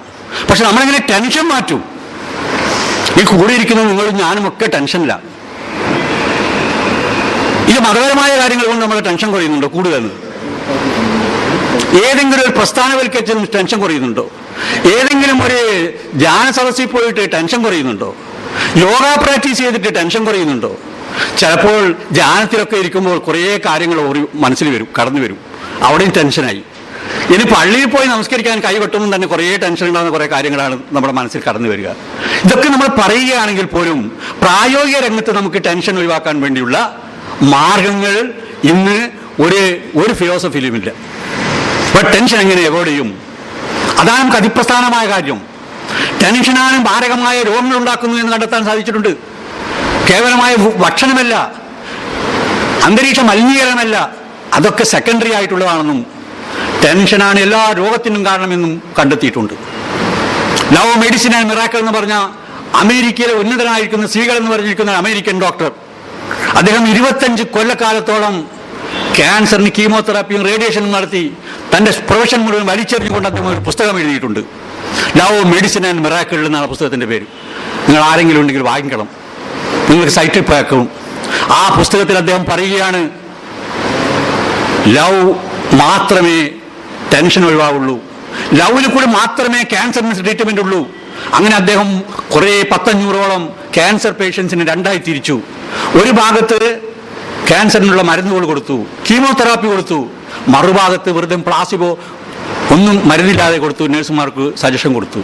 കുറേ നേഴ്സുമാരാക്കിക്കൊണ്ട് അവർക്ക് ലവ് ഷെയർ ചെയ്തു, അവരെ കെട്ടിപ്പിടിച്ചു, അവർക്ക് ഉമ്മനം കൊടുത്തു, അവരെ ആലിംഗനം ചെയ്തു. കുറേ നേഴ്സുമാരെ ആക്കിക്കൊണ്ട് അവർ കുറേ കാര്യങ്ങൾ പറഞ്ഞു കൊടുത്തു. ഇതൊന്നുമില്ല, മാറുന്ന കാര്യമാണ്. മറ്റവർക്ക് മരുന്ന് കൊടുത്തു. അദ്ദേഹം തൻ്റെ പുസ്തകത്തിൽ പറയുകയാണ്, ഞാൻ 500 ഭാഗമായി ഭാഗിച്ച് ഒരു ഭാഗത്ത് ഞാൻ സ്നേഹം കൊടുക്കുന്ന കുറേ ഉപദേശങ്ങളും അവർക്ക് നിർദ്ദേശങ്ങളും കൊടുക്കുക മാത്രമല്ല, അതിനനുസരിച്ചുള്ള വിഷ്വലൈസേഷൻ ചിത്രങ്ങളും നല്ല നല്ല പൂന്തോട്ടങ്ങളും ഒക്കെ ഞാൻ കാണിച്ചു കൊടുത്തു. അവർക്ക് ക്യാൻസർ രോഗം പലരും മാറി, മറ്റവരെക്കാളും കൂടുതൽ ജീവിച്ചു. അതുകൊണ്ട് അദ്ദേഹം പറയുന്നു, നിങ്ങൾ ലവ് കൊടുക്കുക, അതാണ് മിറാക്കിളാണ്. നിങ്ങൾ സ്നേഹം കൊടുക്കാതിരിക്കുന്നതാണ് എല്ലാ രോഗത്തിനും കാരണമെന്ന് സൈക്കോളജിക്കലായിട്ട് അദ്ദേഹം അവതരിപ്പിച്ചു. എൻ്റെ ക്ലിനിക്കിലൊരു പേഷ്യൻ്റ് വന്നിരുന്നു, ഒരു സ്ത്രീ. ആ സ്ത്രീ പറഞ്ഞു, എല്ലാ മാസത്തിലും ആദ്യത്തെ ആഴ്ച എനിക്ക് പ്രഷറും ഉണ്ടാവും, ശ്വാസം മുട്ടലും ഉണ്ടാവും. ഞാൻ ചോദിച്ചല്ല അമ്മ, എന്താ എല്ലാ മാസവും ആദ്യത്തെ ആഴ്ച ഉണ്ടാവുന്നത്? അതൊന്ന് പറയാനാ ഡോക്ടറെ, ഞാൻ കുറച്ച് ബ്ലേഡിന് എടുത്തിന് പൈസ. അപ്പം ആദ്യത്തെ മാസം ആ ബ്ലേഡിന് വന്നിട്ട് എന്താവും ആ പൈസ ഇരുന്നില്ലെന്ന് ചോദിക്കും. അത് കേട്ട് ഞാൻ അവർ വരുന്നതിന് മുമ്പ് ഇത് ടെൻഷനാവും. ആ ടെൻഷനായി കഴിഞ്ഞാൽ എനിക്ക് പ്രഷറങ്ങ് കൂടും. ഞാൻ 3 ദിവസം അഡ്മിറ്റ് ആക്കും. പിന്നെ അത് മൊത്തം ശ്വാസം മുട്ടലും വരും. ഞാൻ ഒരു കാര്യം മാത്രമേ അവരോട് പറഞ്ഞു, അതെന്നെ നിങ്ങളോട് ഞാൻ ഷെയർ ചെയ്യാൻ പോകുള്ളൂ. ഞാൻ മിസ്റ്റർ അബൂബക്കറിനോട് ഇത് പറഞ്ഞു. അബൂബക്കർ പറഞ്ഞു, ഇപ്പം ഞാൻ വളരെ ഹാപ്പിയാണ്. ഞാൻ അവതരിപ്പിക്കുന്ന എല്ലാ ക്ലാസ്സുകളിലും ഞാൻ ഈ സജഷൻ കൊടുക്കാറുണ്ട്. എന്താണത്? മറ്റൊന്നുമല്ല, നമ്മൾ ടുഡേ മാത്രമേ നമുക്കുള്ളൂ. ടുമോറോ ഒന്നും യെസ്റ്റർഡേ ഇല്ല. ഇന്നലെ എന്ന് പറഞ്ഞ കാര്യത്തെപ്പറ്റി നാം വ്യാകുലപ്പെടുകയോ ദുഃഖിക്കുകയോ നാളത്തെക്കുറിച്ച് വ്യാകുലപ്പെടാതെ ഇരിക്കുക. അതാണ് മലയാളികൾക്ക് ഉണ്ടാവുന്ന എല്ലാ അസുഖത്തിനും കാരണം. ഭക്ഷണത്തിൻ്റെത് മാത്രമല്ല, അത് ചെറിയൊരു ഘടകം മാത്രമാണ്. എല്ലാ കേരളക്കാർക്കാണ് ഏറ്റവും അധികം രോഗം ഉണ്ടാവുന്നത്, ഹൃദ്രോഗം ഉണ്ടാവുന്നത്, ഡയബറ്റിക് ഉണ്ടാവുന്നത്, മറ്റ് റൊമാറ്റിക് എല്ലാം ഉണ്ടാവുന്നത് ടെൻഷനാണെന്ന് കണ്ടുപിടിച്ചിരിക്കുന്നു. സൈക്കോ ന്യൂറോ ഇമ്മ്യൂണോളജി എന്ന് പറഞ്ഞ അമേരിക്കയിൽ ഒരു ശാസ്ത്ര ഭാഗം തന്നെ ഉണ്ട്. മാനസിക കാരണത്താൽ ഉണ്ടാവുന്ന ശാരീരിക രോഗങ്ങൾ, സൈക്കോ സൊമറ്റിക് രോഗം എന്നാണ് അത് പറയുന്നത്. നിങ്ങൾ മനസ്സ് ശാന്തമാക്കുകയാണെങ്കിൽ നിങ്ങൾക്ക് രോഗവിമുക്തമാവാൻ സാധിക്കും. അപ്പോൾ രോഗവിമുക്തമാവണമെങ്കിൽ നിങ്ങൾ ആദ്യം തന്നെ മനസ്സിനെ ശാന്തമാക്കുക. ആ ശാന്തമാക്കിയ മനസ്സിന് മാത്രമേ ശാന്തമായ ഒരാരോഗ്യം ഉണ്ടാവുകയുള്ളൂ. അതാണ് വെൽനസ് എന്ന് പറയുന്നത്. ഈ ശാന്തതക്കാണ് വെൽനസ് എന്ന് പറയുന്നത്. ഈ വെൽനസ് കിട്ടണമെങ്കിൽ നമ്മൾ ഇന്ന് മാത്രമേ ഉള്ളൂ, ടുഡേ ഉള്ളൂ. ഇന്നലത്തെക്കുറിച്ച് നാം വ്യസനിക്കുകയും നാളത്തെക്കുറിച്ച് വ്യാകുലപ്പെടുകയും ചെയ്യുന്ന ഒരു മാനസികാവസ്ഥ നമ്മൾ മാറ്റിയെടുക്കാത്ത കാലത്തോളം കേരളക്കാർക്ക് ഒരിക്കലും തന്നെ മോചനമില്ല. അതിനാവശ്യമായിട്ടുള്ളത് ടുഡേ എങ്ങനെ നാം ചെയ്യണമെന്നുള്ളതാണ്. അപ്പോൾ ഇങ്ങനെ നമ്മൾ ഓരോ ദിവസവും അനുഷ്ഠിക്കണമെന്നുള്ളതിനെ കുറിച്ച് ഒരു ഡെമോൺസ്ട്രേഷൻ കാണിക്കാം. മറ്റൊരു കാര്യം ഞാൻ പറഞ്ഞു, റെഗുലർ എക്സസൈസ്. മിസ്റ്റർ അബൂബക്കർ ഞാൻ അവർ ഒന്ന് വിട്ടുപോയിട്ടുണ്ടായിരുന്നു. മൂന്നാമത്തെ കാര്യം, ആദ്യത്തെ കാര്യം ഫിലോസഫിക്കൽ ആറ്റിറ്റ്യൂഡ് ടുവേർഡ്സ് ലൈഫ്, രണ്ടാമത്തെ ബാലൻസ്ഡ് ഡയറ്റ്, മൂന്നാമത്തെ റെഗുലർ എക്സസൈസ്. എന്തിനാണ് എക്സസൈസ് ചെയ്യുന്നത്? നമ്മുടെ ശരീരത്തിൽ കിടക്കുന്ന മാലിന്യങ്ങളെ അല്ലെങ്കിൽ ഫാറ്റിനെ എനർജിയാക്കി കൺവേർട്ട് ചെയ്യുക എന്നുള്ളതാണ്. അത് വളരെ സിമ്പിളായിട്ട് ആർക്കും അതിനുപോലെ വാക്കിംഗ്, രാവിലത്തെ മോർണിംഗ് വാക്കിംഗ് വളരെ നല്ലതാണ്. അതുകൊണ്ട് ഒരു എക്സസൈസ്, മോർണിംഗ് വാക്കിംഗ് ഒരു എക്സസൈസ് അല്ല, ഒരു റിലാക്സേഷൻ മാത്രമാണ്. നമ്മുടെ ശരീരത്തിൻ്റെ എല്ലാ അവയവങ്ങളും എക്സസൈസ് ചെയ്യുമ്പോൾ മാത്രമേ അത് ശരിയായ എക്സസൈസ് ആവുള്ളൂ. ഞാൻ അതിൻ്റെ ഒരു ഡെമോൺസ്ട്രേഷൻ ഞാൻ കാണിച്ചു തരാൻ പോവുകയാണ്. നമസ്കാരം, എൻ്റെ പേര് അബൂബക്കർ എന്നാണ്. ഞാൻ 18 വരുന്നു. ശരിക്കും തായർ സാറ് എൻ്റെ ഒരു ഗുരുവും കൂടിയാണ്. ഞാൻ ഒരുപാട് വർഷങ്ങളായിട്ട് തായർ സാറുമായിട്ടുള്ള ഈ ഒരു സുഹൃത്ത് ബന്ധം എൻ്റെ ഒരു മൂത്ത ജ്യേഷ്ഠനെ പോലെയാണ്. അദ്ദേഹത്തിൻ്റെ കൂടെ ഇരിക്കാനും കുറേ കാര്യങ്ങൾ സംസാരിക്കാനും പറ്റിയതിന് ശേഷം ഒരുപാട് ഈ എന്താണ് വെൽനസ്, അങ്ങനെ ഇല്ല ഒരുപാട് കാര്യങ്ങൾ നമുക്കിതിലൂടെ പഠിക്കാൻ പറ്റി. ശരിക്കും പറഞ്ഞാൽ തായ് സാറിൻ്റെ കൂടെ കൂടിയതിന് ശേഷം എൻ്റെ ആരോഗ്യം, ഞാനും ഒരുപാട് തടിയും ഇഷ്ടം പോലെ പൊറോട്ടയൊക്കെ കഴിച്ച ആളായിരുന്നു, എല്ലാം മാറി. എൻ്റെ വീട്ടുകാർ, എൻ്റെ ഭാര്യയും കുട്ടികളെല്ലാം ഇവിടെ ഉണ്ട്. അവർക്കൊക്കെ അറിയാം. അവരോട് ഞാൻ പലപ്പോഴും ഉപദേശിക്കുമായിരുന്നു, പലപ്പോഴും ഈ കാര്യങ്ങൾ പറയുമായിരുന്നു. പക്ഷെ അവർക്കത് അത്ര ഉൾക്കൊള്ളാൻ പറ്റിയിട്ടുണ്ടായിരുന്നില്ല. എന്തായാലും ഈ ക്ലാസ്സോട് കൂടി അവർക്കും കൂടി ഒരു നല്ല മാറ്റം വരും, അതുപോലെ നിങ്ങൾ ഓരോരുത്തർക്കും ഒരു നല്ല മാറ്റം വരും എന്ന് വിശ്വസിച്ചുകൊണ്ട് ഞാനിപ്പോൾ ഒരു ചെറിയൊരു എക്സസൈസ് ഞാൻ കാണിക്കാം. ഇത് വളരെ സിമ്പിളാണ്. കാരണം നമുക്ക് എവിടെയും ഏത് സ്ഥലത്തും എവിടെ വെച്ചും നമുക്ക് ചെയ്യാൻ പറ്റുന്നതാണ്.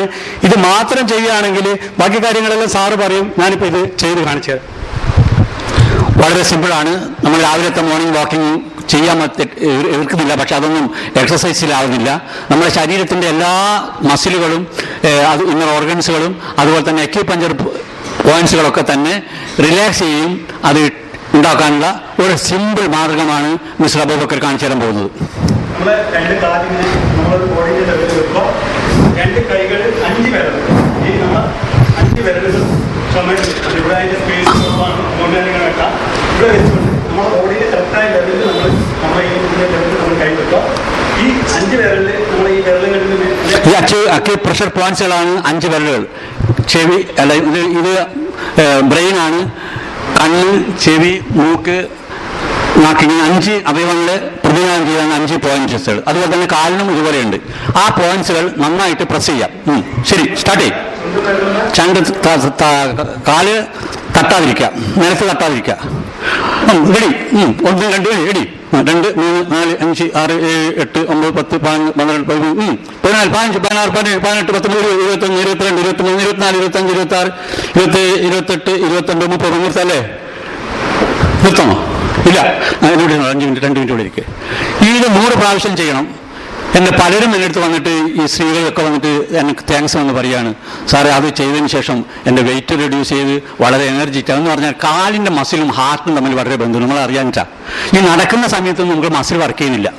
മറിച്ച് നടക്കുമ്പോൾ ഒരു വാക്കിങ്ങിൻ്റെ മാത്രമേ ഉള്ളൂ. അതിനൊക്കെ നായി അടിക്കാനും അല്ലെങ്കിൽ വേറെ തരത്തിലും കൊണ്ട് നമ്മൾ വാക്കിംഗ് ചെയ്യണം. ഞാൻ പലരോടും പറഞ്ഞു, നിങ്ങൾ വാക്കിംഗ് ചെയ്യേണ്ട ഞാൻ പറയില്ല, പക്ഷെ അതിനേക്കാളും 100 പ്രാവശ്യം നിങ്ങൾ ആദ്യം 100 പ്രാവശ്യം ചെയ്യാൻ കഴിയില്ല എന്ന് വരും.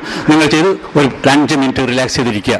അങ്ങനെ പറഞ്ഞു കഴിഞ്ഞാൽ ഈ റെഗുലർ എക്സസൈസ്. നിങ്ങൾ ബിരിയാണി കഴിക്കും, ഇപ്പം നേരത്തെ പറഞ്ഞ പോലെ ബിരിയാണി ഒന്നും കഴിക്കാണ്ടാവില്ലല്ലോ. കല്യാണമൊക്കെ പോയി ബിരിയാണി എന്താ കഴിക്കാൻ പറ്റുമോ? അപ്പോൾ രാത്രി എന്താ ഇതേപോലത്തെ എക്സസൈസ് 100 പ്രാവശ്യം ചെയ്യുക. അപ്പം എന്നറിയോ, അത് എനർജി ആയിട്ട് കൺവേർട്ട് ചെയ്യും. ഇടയ്ക്ക് നമ്മളെ സാമൂഹ്യ ജീവിയാണ്. സമൂഹത്തിൽ നമ്മൾ കല്യാണത്തിനൊന്നും പോകാതെ കുടുംബചേരിയായിട്ട് നിൽക്കാനൊന്നും പറ്റില്ല. അപ്പോൾ നിങ്ങൾ ബിരിയാണിയൊക്കെ അടിച്ചെന്ന് വരും രാത്രി. പക്ഷേ ബിരിയാണി അടിച്ച് നിങ്ങൾ കിടന്നുറങ്ങരുത്. നിങ്ങൾ കാമണിക്കൂർ നിങ്ങൾ എക്സസൈസിൽ കിടന്നോളൂ. അപ്പോൾ അത് കൺവേർട്ട് ചെയ്തോളൂ. എന്താണ് സംഭവിക്കുന്നത്? നമുക്ക് ആവശ്യമില്ലാത്തൊരു ഘടകമാണ് ഫാറ്റ്. നേരത്തെ പറഞ്ഞതുപോലെ ലിവർ, എൻ്റെ കരളേന്ന് നമ്മൾ സാധാരണ പറയാറുണ്ട്. സ്നേഹിക്കുന്ന ഒരു കരളെന്ന് പറയാറില്ലേ? പക്ഷെ ആ പ്രയോഗം വളരെ ശരിയാണ്. കാരണം നമ്മൾ നേരത്തെ പറഞ്ഞ കാർത്തികൻ വളരെ ആസന്നാവസ്ഥയിൽ കിടക്കുകയാണ്. നമ്മുടെ സ്പീക്കർ വളരെ നല്ലൊരു ഏറ്റവും നല്ലൊരു അക്ഷരക്കാരനായി ഞാൻ അംഗീകരിക്കുന്ന അദ്ദേഹം അവശനായി കിടക്കുകയാണ്. എന്നാൽ അദ്ദേഹം മദ്യപിച്ചിട്ടുണ്ടോ? എനിക്ക് തോന്നുന്നില്ല. കാർത്തിക മദ്യം കണ്ടിട്ടുണ്ടോ എന്നുകൂടി. എന്ത് പറ്റി? ലിവർ പോയി. മദ്യപാനം കൊണ്ട് ലിവർ കംപ്ലയിൻസ് ഉള്ളവർക്ക് മദ്യപാനം പറ്റില്ലെന്നേ ഉള്ളൂ. ലിവർ ഇപ്പം ഗൾഫിൽ നിന്നൊക്കെ ധാരാളം ആളുകൾ വന്നുകൊണ്ടിരിക്കുകയാണ്. ലിവർ സിറോസിസ് വന്നുകൊണ്ടിരിക്കുകയാണ്. ഇഷ്ടംപോലെ കേസുകൾ വന്നുകൊണ്ടിരിക്കുകയാണ്. കീഴാനെല്ലിയും മറ്റും ഞാൻ കൊടുത്തിട്ട് പലർക്കും പ്രയോജനമുണ്ട്. നമ്മുടെ ഇപ്പോഴത്തെ പ്രോഡക്റ്റ് കൊടുക്കുന്നതിന് ശേഷം വളരെ സ്പീഡായിട്ട് റിക്കവറി ചെയ്തുകൊണ്ടിരിക്കുകയാണ്. അപ്പോൾ ലിവർ എന്തുകൊണ്ടുണ്ടാവുന്നില്ല? നമുക്ക് ലിവറിൽ സ്റ്റോർ ചെയ്യാൻ കൊഴുപ്പ് ആവശ്യമില്ലാത്തൊരു ഘടകമാണ് നമുക്ക് ഈ കൊഴുപ്പ്. മലയാളികൾക്ക് കൊഴുപ്പിന്റെ ആവശ്യമില്ല. ഇവിടെ കൊഴുപ്പ് എന്ത് ചെയ്യുന്നു? പുറത്തേക്ക് പോകാൻ വേറൊരു മാർഗമില്ല. മൂത്രത്തിലെ കൂടി കൊഴുപ്പ് പോവില്ല, മലത്തിലെ കൂടി പോവില്ല, വിസർജനത്തിൽ കൂടി നമ്മുടെ വിയർപ്പിലെ കൂടിയും കൊഴുപ്പ് പോവില്ല. കൊഴുപ്പ് പോകണമെങ്കിൽ അത് എനർജി ആയിട്ട് എക്സസൈസ് തന്നെ ചെയ്യണം, എനർജി ആയിട്ട് തന്നെ കൺവേർട്ട് ചെയ്യണം. എനർജി ആയിട്ട് അത് മാറ്റാൻ എങ്ങനെ സാധിക്കും? വഴിയുണ്ടോ? നമ്മുടെ ശരീരത്തിൽ അഴിഞ്ഞുകൂടിയിരിക്കുന്ന കൊഴുപ്പ് അത് കൺവേർട്ട് ചെയ്തിട്ട് മാറ്റി പുറത്തേക്ക് പോകാൻ വേറെ എന്തെങ്കിലും കൊഴുപ്പുണ്ടെങ്കിൽ പറഞ്ഞു തരൂ. ഉണ്ടോ?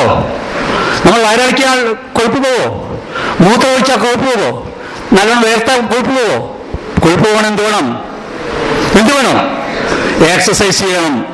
എല്ലാ എക്സസൈസ് ചെയ്യാൻ കഴിയില്ല. നമുക്കറിയാം, ഫ്ലാറ്റിൽ താമസിക്കുന്നവരുണ്ട്, മറ്റുള്ളവർ താമസിക്കുന്നവരുണ്ട്. അവർക്ക് എങ്ങനെ പോയി നടക്കാൻ പറ്റുമോ? നിങ്ങൾ രാവിലെ എഴുന്നേറ്റ് 100 പ്രാവശ്യം ചെയ്യും. ഞാനൊരു ലേഡി സ്ത്രീ വന്നിട്ട്, സാറേ ഞാൻ നന്ദി പറയാൻ വന്നാണ്, 20 കിലോ എൻ്റെ കുറഞ്ഞ്, ഇപ്പം എൻ്റെ ബോഡിയൊക്കെ കറക്റ്റായി. ഞാൻ ആദ്യം 10 ചെയ്ത് ഇപ്പം 100-100 ചെയ്യാൻ കഴിയുന്നു. മറ്റൊരു കാര്യം, ഈ പറഞ്ഞിരിക്കുന്ന അബൂബക്കർ കാണിച്ച എക്സസൈസിന് ഒരു ഗുണം, നമ്മുടെ മസിൽ വളരെയധികം ഷാർപ്പാവും. മസിലും ഹാർട്ടും തമ്മിൽ ബന്ധമുണ്ടെന്ന് കണ്ടെത്തിയിട്ടുണ്ട്. ഏറ്റവും നമ്മൾ ഹാർട്ടുമായിട്ട് ബന്ധമുള്ളത് മസിലാണ്. അപ്പോൾ ആ മസിലുകൾ എല്ലാം നിങ്ങളൊന്ന് വീട്ടിൽ പോയാൽ ചെയ്ത് നോക്കൂ. വളരെ എളുപ്പത്തിൽ ചെയ്യാൻ പറ്റുന്ന ഒരു എക്സസൈസാണ്. പല ക്ലാസ്സുകളിലും മാത്രമേ ഈ സീനിയർ സിറ്റിസന്റെ ഫോറത്തിലൊക്കെ ഞാൻ ഈ കാര്യങ്ങൾ പറഞ്ഞപ്പോൾ പലരും പറഞ്ഞു ഇപ്പം ചെയ്യാറുണ്ട്. അപ്പോൾ റെഗുലർ എക്സസൈസ് പറഞ്ഞു, അതുപോലെ തന്നെ ബാലൻസ്ഡ് ഡയറ്റ് പറഞ്ഞു, അവോയ്ഡൻസ് ഓഫ് ടെൻഷൻ. എങ്ങനെയാണ് ടെൻഷൻ ഒഴിവാക്കുക? അന്നത്തെ കാര്യം മാത്രം ആലോചിക്കുക. നാളത്തെ കാര്യം നാളെ വന്നാൽ ആലോചിക്കാണ്ട് ഒരു മാനസികാവസ്ഥ ഉണ്ടാക്കുക. എന്നാൽ ടെൻഷൻ പോവും. ഇപ്പൊ നാളെ എന്ത് സംഭവിക്കും? നാളെ ആലോചിക്കുകയും ഇന്നത്തെ കാര്യം മറന്നു പോവുകയും ചെയ്യുന്ന ഒരു സമൂഹ വ്യവസ്ഥയിൽ മലയാളികൾക്ക് മാത്രമേ ഉള്ളൂ, തമിഴന്മാർക്കില്ല. അതുപോലെ തന്നെ ബംഗാളികൾക്കില്ല. അവർ രാവിലെ എഴുന്നേറ്റ് വന്ന് ജോലി ചെയ്ത് 8 മണിക്ക് കിടന്നുറങ്ങി അവർക്ക് ക്യാൻസറും കാര്യമൊന്നുമില്ല. അവർ ഏറ്റവും വൃത്തികെട്ട സ്ഥലത്ത് അവർ കിടക്കുന്നത്, ഫാസ്റ്റ് ഫുഡാണ് അവർ കിടക്കുന്നത്. മലയാളികൾക്കുള്ള പോലെ ക്യാൻസർ ഉണ്ടോ? വിദേശത്ത് നിന്ന് വരുന്ന, ഗൾഫിൽ നിന്ന് വരുന്ന രാജ്യങ്ങൾ ധാരാളം പേഷ്യൻസ് എനിക്കുണ്ട്. അതുകൊണ്ട് ഞാൻ പറഞ്ഞത്, എൻ്റെ അനുഭവങ്ങളാണ് ഞാൻ പറയുന്നത്. ഗൾഫിൽ നിന്ന് വരുന്ന മിക്കവാറും ആളുകളും പറയുന്നത് അവർ രാത്രി ചിക്കനും കഴിച്ച് കിടന്നുറങ്ങും, ഉച്ചക്ക് ഭക്ഷണം കഴിച്ചിട്ട് അവർ കിടന്നുറങ്ങും. ഇതെങ്ങനെ ഫാറ്റാവും?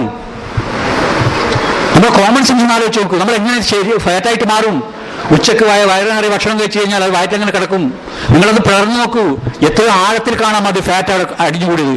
ലിവറിനും കൂടി കിട്ടാതെ താങ്ങാതെ വരുമ്പോഴാണ് അത് വയറിലേക്ക് പോകുന്നത്. വലിയ കുടവയറന്മാരെ കാണാം. എന്താണ് കുടവയറിൽ മുഴുവനും? എന്നിട്ടും രാത്രി കഴിക്കും. പല പരിപാടി കാലം മാംസവും കഴിച്ച്, ബിരിയാണി കഴിച്ച്, അതിൻ്റെ കൂടെ അൽസ എന്ന് പറയുന്ന സാധനം കഴിച്ച്, ഐസ്ക്രീമും കഴിച്ച്. എന്തായിരിക്കും അവരുടെ അവസ്ഥ? അപ്പം നമ്മുടെ ശരീരത്തിനെ ബലപ്പെടുത്തണമെങ്കിൽ മാനസികമായ സ്വസ്ഥത ആവശ്യമാണ്. മാനസികമായ സ്വസ്ഥതയില്ലാത്ത ആൾക്ക് ശാരീരികമായ എന്തവസ്ഥയുണ്ടായാലും മാറ്റിയെടുക്കാൻ സാധ്യമല്ല. നേരത്തെ ആചാര്യം പറഞ്ഞുകൊണ്ട് അദ്ദേഹം മാനസികമായ സ്വസ്ഥനായി. അതുകൊണ്ടാണ് അദ്ദേഹത്തിന്റെ ഭക്ഷണം ഫലിച്ചത്. മാനസികമായ അസ്വസ്ഥയാണെങ്കിൽ എന്ത് നേച്ചുറോപ്പതി ഭക്ഷണം കഴിച്ചാലും നമുക്ക് മാറ്റിയെടുക്കാൻ സാധ്യമല്ല. അപ്പം അതുകൊണ്ട് റെഗുലർ എക്സസൈസ് ചെയ്യുന്നതോടൊപ്പം തന്നെ എല്ലാ ദിവസവും നാളത്തെ കാര്യം, ഇന്നത്തെ കാര്യം മാത്രം ആലോചിക്കുക. രാവിലെ എഴുന്നേറ്റ് വൈകുന്നേരം ആവുന്നു, അന്നത്തെ ദിവസം തീർന്നു കഴിഞ്ഞാൽ പിറ്റത്തെ ദിവസത്തെ മാത്രം ആലോചിക്കുക. അതെങ്ങനെയാണ് ഈ മാനസികമായ ടെൻഷൻ ഒഴിവാക്കാനുള്ള ഒരു എക്സസൈസ് ഞാനിപ്പോൾ നിങ്ങൾക്ക് കാണിച്ചു തരാം. അതിനിടയിൽ നിങ്ങളെല്ലാം ഒന്ന് റിലാക്സ് ചെയ്തിരിക്കുക. ഒരു 3 പേര് ഇങ്ങോട്ട് കടന്നു വരിക. നാളെ മുതൽ നിങ്ങളെല്ലാവരും ചെയ്യണം. റിലാക്സ് ചെയ്തിരിക്കും. കൈക്ക് ലൂസാക്കിയിട്ട് എന്നെ നോക്കണ്ട, നീർക്കിരിക്കും. റിലാക്സ് ചെയ്യും. പതുക്കെ ശ്വാസം വലിച്ചിട്ട് പതുക്കെ ശ്വാസം പുറത്തേക്ക് വിടും. അപ്പോൾ ചെയ്തോളൂ. അപക്കുറി ചെയ്തോളൂ. പതുക്കെ ശാന്തമായിരിക്കും. കണ്ണടക്കൂ. പതുക്കെ ശ്വാസം വലിച്ചേറ്റു. പതുക്കെ ശ്വാസം പുറത്തേക്ക് വിടൂ. പതുക്കെ ശ്വാസം പുറത്തേക്ക് വിടൂ. ഇതേമാതിരി നിങ്ങൾ റിലാക്സ് ആയിട്ടിരിക്കണം. ഇതെല്ലാ ദിവസവും നിങ്ങൾ രാവിലെ എഴുന്നേറ്റ് ഒരു 10 മിനിറ്റ് റിലാക്സ് ചെയ്തിട്ട് അങ്ങനത്തെ കാര്യം മാത്രം ആലോചിക്കാം. എന്നിട്ട് നമുക്കറിയാം, നമുക്ക് ഭക്ഷണത്തിൽ കൂടി നമുക്ക് ഊർജ്ജം എനർജി കിട്ടുന്നുണ്ട്. പക്ഷെ നമുക്ക് ബലം കിട്ടുന്നുണ്ടോ? നമുക്കിന്നറിയാം, പ്രായം എത്തുമ്പോൾ എനിക്ക് ബലക്ഷയം എന്ന് പറയും. ഈ ബലക്ഷയം നിർത്താൻ വേണ്ടി നമുക്ക് ഭക്ഷണത്തിൽ കൂടി കഴിയോ? ബലക്ഷയം ഉണ്ടാക്കാൻ ഭക്ഷണത്തിലൂടെ കഴിയോ? ഭക്ഷണത്തിൽ കൂടി നമുക്ക് എനർജി കിട്ടും. പക്ഷെ നമുക്ക് ബലം എങ്ങനെ കിട്ടും? ഫോഴ്സ് എങ്ങനെ കിട്ടും? ഫോഴ്സ് കിട്ടണമെങ്കിൽ മനസ്സിന്റെ ബലം ഉണ്ടാവണം, ഇല്ലേ? മനസ്സിന് ബലം ഉണ്ടാവണം. മനസ്സിന് ബലം ഉണ്ടെങ്കിൽ മാത്രമേ നമുക്ക് ആ ഫോഴ്സ് കിട്ടുള്ളൂ. അത് നമുക്കൊരു ചെറിയൊരു എക്സാമ്പിൾ കാണിച്ച് നമുക്ക് നിർത്താം. 2 പേര്, 3 പേര്, 2 പേര് വരും. അതൊക്കെ ഒന്ന് കാണിച്ചു കൊടുക്കും.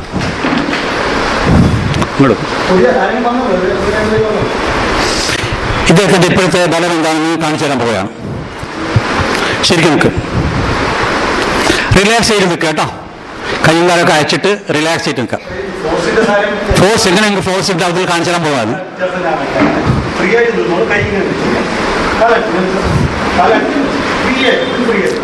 ഒന്ന് ടൈറ്റ് ആക്കാതെ ലൂസ് ആക്കിയിട്ടില്ല.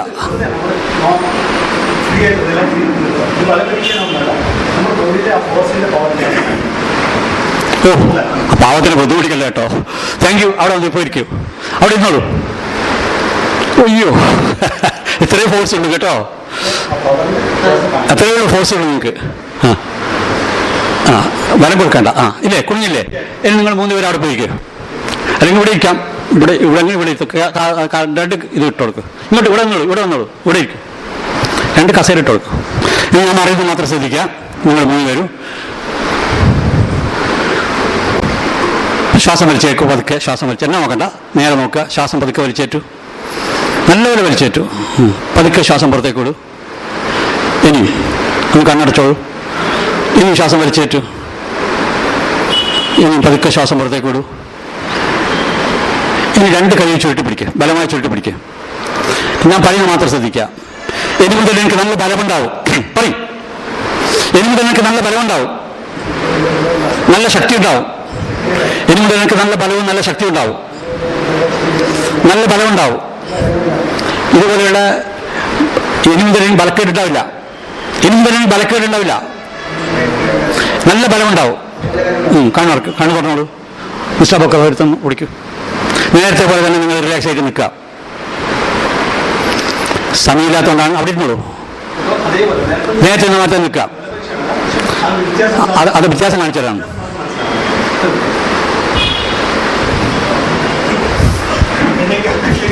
അത് പ്രായമുള്ള ആളാണ് അദ്ദേഹം.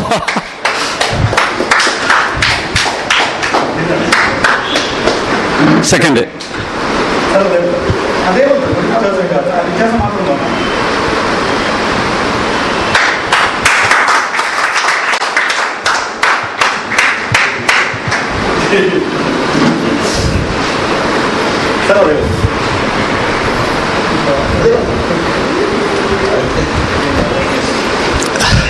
ശരി, എന്നെ അടുത്തതായിട്ടൊരു ബലപരീക്ഷണം നടത്തുകയാണ്. പോയിക്കോളൂ. 3 കസേര ഇങ്ങോട്ട്. മറ്റേ നമുക്ക് കാണിച്ചു കൊടുക്കാം. മറ്റേ കാണിച്ചു കൊടുക്കാം. ഇങ്ങോട്ട് ഇതേട് വെക്ക്. കിടന്നിട്ടുള്ള അല്ല, കിടന്നിട്ട് ബസ് ലാസ്റ്റ് വെക്കാം. അവിടെ നിൽക്കണം. അവിടെ കിടന്നോളൂ. അവിടെ ഇരിക്കും. പേടിക്കുന്നുണ്ട് കേട്ടോ. അല്ല, പേടിക്കണ്ടെന്ന് അറിയാം. കിടന്നോളൂ. ഇവിടെ നിൽക്കണേ. കൈ ബലം കൊടുക്കൂ. കൈ 2 ബലം കൊടുക്കൂ. പറയും. കാണിച്ച് പറയൂട്ടി. എനിക്ക് നല്ല ബലം ഉണ്ടാവും. എന്റെ മേലെ ആര് കിടന്നു പറഞ്ഞാലും ഞാൻ അറിയില്ല. അതിനുള്ള ബലം എനിക്കുണ്ട്. അതിനുള്ള ശക്തി എനിക്കുണ്ട്. എന്ത് വേണമെന്ന് എനിക്ക് ശക്തിയുണ്ട്. ശരി.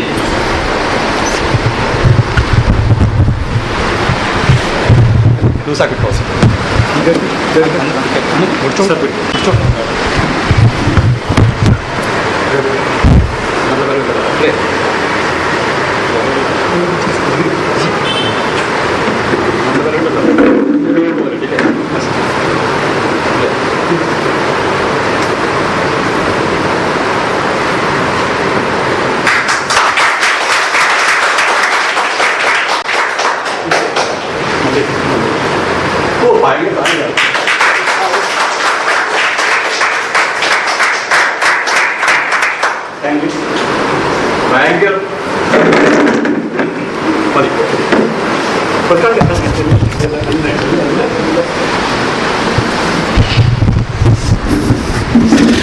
ഇനി ഇദ്ദേഹത്തിന്റെ മേലെ കയറിയിരുന്നാലും ഒരു 100 കിലോ ഭാരയുടെ ഇട്ടാലും എന്താ മാഷെ അറിയോ? ഇപ്പം അറിഞ്ഞോ?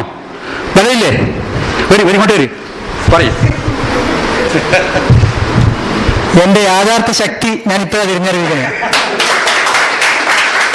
Thank you sir. Thank you. ബലം ഇപ്പോഴറിയുന്നു. ഭയങ്കര ബലമാണ്. അതായത് നമ്മൾക്ക് ആ ഒരു ഫീല് എനിക്കത് പറഞ്ഞറിയിക്കാൻ പറ്റില്ല. I am excited. Thank you. Thank you sir. അപ്പോൾ നമ്മൾ ബലം കിട്ടാൻ വേണ്ടി ചായ കുടിച്ചിട്ടോ അല്ലെ ബിരിയാണി എന്നാലൊന്നും ബലം കിട്ടാൻ പോകുന്നില്ല. നമുക്ക് ആവശ്യമുള്ള ബലം നമ്മൾ രാവിലെ ആർജിക്കണം. വളരെ സീരിയസ് ആയി ശ്രദ്ധിക്കുക. രാവിലെ എഴുന്നേറ്റതിന് ശേഷം നിങ്ങൾ മുഖമൊക്കെ കഴിയുന്നതിന് ശേഷം ഇരിക്കുകയോ കിടക്കുകയോ ചെയ്ത് 2 കൈയും ചുരുട്ടിപ്പിടിച്ചുകൊണ്ട് നിങ്ങൾ പ്രതിജ്ഞ ചെയ്യുക. ഇതൊക്കെ പഴയ മാർക്സിസ്റ്റുകാരൊക്കെ ഇംഗിലാവൊക്കെ വിളിച്ചതിൻ്റെ സയൻസ് തന്നെയാണ്. നല്ലൊരു ബലം കിട്ടാൻ വേണ്ടിയിട്ട് അവർ ചെയ്തത്. അവർക്കും സയൻസ് അറിയില്ലെങ്കിൽ പോലും അവർക്കൊരു ബലം ഉണ്ടായിട്ടുണ്ട്. അതുപോലെ ബലം കിട്ടാൻ വേണ്ടി നിങ്ങൾ രാവിലെ എഴുന്നേറ്റ് ഒരു 10 പ്രാവശ്യം ബ്രീത്ത് ചെയ്തതിന് ശേഷം 2 കൈയും ചുരുട്ടിപ്പിടിച്ചുകൊണ്ട് ഒരു പ്രതിജ്ഞ ചെയ്യുക. ഇന്ന് എനിക്ക് നല്ല ബലമുണ്ട്, ഏത് പ്രശ്നങ്ങളും നേരിടാനുള്ള മനക്കരുത്ത് എനിക്കുണ്ട്. ഇവിടെ ബലം എന്ന് പറയുന്ന മനക്കരുത്ത. ഏത് പ്രശ്നങ്ങൾ വന്നാൽ ഇന്ന് ധൈര്യസമയത്ത് നേരിടും, അതിനുള്ള മനക്കരുത്തുണ്ട്. ഇങ്ങനെ നിങ്ങളൊരു 10 പ്രാവശ്യം പറഞ്ഞാൽ നിങ്ങൾക്ക് ആ ദിവസം പൂർണ്ണമായും വെൽനസ് കിട്ടും. വെൽനസ് കിട്ടണമെങ്കിൽ നിങ്ങൾക്ക് മനക്കരുത്തുണ്ടാക്കണം. മനക്കരുത്ത് ഇല്ലാതെ വരുമ്പോഴാണ് പലരും പറയാറുണ്ട് ക്രൗഡിനെ കാണുമ്പോൾ മൂത്രമൊഴിക്കണമെന്ന് തോന്നും, ചില ആളുകൾക്ക് മലവിസർജിക്കണം തോന്നും, ചില ആളുകൾക്ക് വയറിളക്കം തോന്നും. പരീക്ഷ എത്തിക്കഴിഞ്ഞാൽ പെൺകുട്ടികൾ മെൻസുറേഷൻ കൂടും, മറന്നു പോകുന്നു, പഠിച്ചതൊക്കെ മറന്നു പോകുന്നു, സഭാകമ്പം ഉണ്ടാകുന്നു. പലരും പറയാറുണ്ട് മദ്യപിക്കുന്ന എന്താണെന്ന് പറഞ്ഞാൽ നമുക്ക് ധൈര്യം കിട്ടാൻ വേണ്ടിയിട്ടാണ്.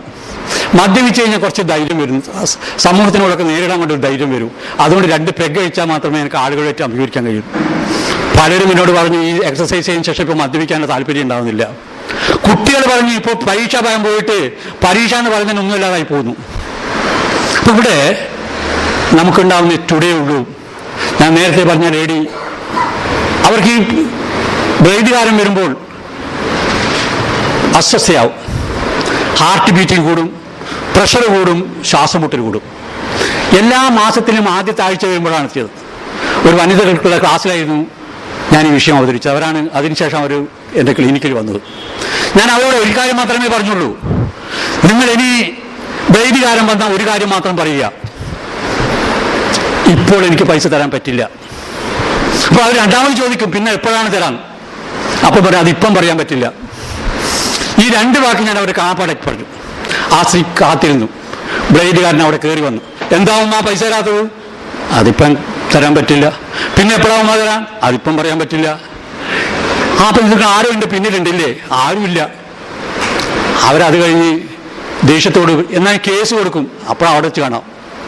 ഈ 3 കാര്യങ്ങൾ മാത്രം ഞാൻ പഠിപ്പിച്ചത് ആ സ്ത്രീ പറഞ്ഞിട്ട് 1 മാസം കഴിഞ്ഞപ്പോൾ പറഞ്ഞു ഞാൻ ഡോക്ടർക്ക് വേണ്ടി ദീർഘായുസിന് പ്രാർത്ഥിക്കാറുണ്ട്, പിന്നെ ആ ബ്ലേഡുകാരൻ്റെ അടുത്ത് വന്നിട്ടില്ല. ആ മാനസികമായ ഊർജ്ജം കരസ്ഥമാക്കി, ആ ഒരു മാനസികമായ അവസ്ഥ ഉണ്ടാക്കി. രോഗം വരില്ല. ഏത് രോഗത്തെയും ഡെങ്കു പനി, മറ്റേ ചിക്കൻ കുഞ്ഞ എന്നൊക്കെ പറഞ്ഞ് കുറേ രോഗത്തിനെ പറഞ്ഞ് ഇതൊക്കെ പറഞ്ഞ് പേടിപ്പിക്കുകയാണ്. നിങ്ങളറിയാമോ ഈ ക്യാൻസറിന് ബോധവൽക്കരണ ക്ലാസ് ഞാനത് 100% എതിരാണ്. ഇന്ന് ബോധവൽക്കരണ ക്ലാസ്സിൽ പറയുന്ന കാര്യം എന്താണ്? ഒരു ക്യാൻസറിനെ പറ്റി നിങ്ങൾ രാവിലെ എഴുന്നേറ്റ പെൺകുട്ടിയോട് പറയുക നിങ്ങളുടെ ബ്രസ്റ്റിനൊന്ന് തടവി നോക്കണമെന്ന്. ഇത് ക്രൂരതയാണ് പറയുന്നത്. ഇവിടെ വല്ല മുഴയുണ്ടെങ്കിൽ നിങ്ങൾ ഉടനെ ക്യാൻസർ ഇൻസ്റ്റിറ്റ്യൂട്ട് പോയില്ലേ, ക്യാൻസറായി. അതുവരെ ക്യാൻസർ ഉണ്ടാകുന്ന അറിയാത്തവർ ക്യാൻസർ ഇൻസ്റ്റിറ്റ്യൂട്ടിൽ പോയിട്ട് വന്നതിന് ശേഷം പിന്നെ ക്യാൻസർ കൂടി.